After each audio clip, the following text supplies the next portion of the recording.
With this short video, I would like to introduce some methods for installation of a bearing, in this case a deep groove ball bearing, with a press fit on the inner ring for our electric motor. Thermal expansion is our keyword, and for this we have to apply some heat to our bearing. Today I would like to show three major methods, but I would like to show what's going to happen if a flame touches a bearing. Certainly this would be dangerous if we have some grease in the bearing already, but what you can see here now is that we have plenty of water. So, second method is the heating plate. We can just put the bearing here and start this machine, and we do not really control how the heat transfer will happen between this heating plate and the faces of the bearing.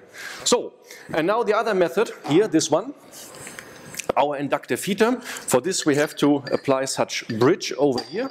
The very strong point of this approach is that the current in the inner ring of the bearing will be exactly the same at each and every position, and it's setting the wrong temperature. Here I now defined it to be 120 degrees, so we can even go a little bit higher if we want, yeah, but we don't want. Then we push the stop button and then we can take it. And now we have to work quickly, otherwise it's going to cool, and then we can put it over there very straight and even. Most suitable way for bearing installation, absolutely safe. Nevertheless, we have two major risks, things that can go wrong here, and this is about this temperature sensor. The temperature sensor must be connected properly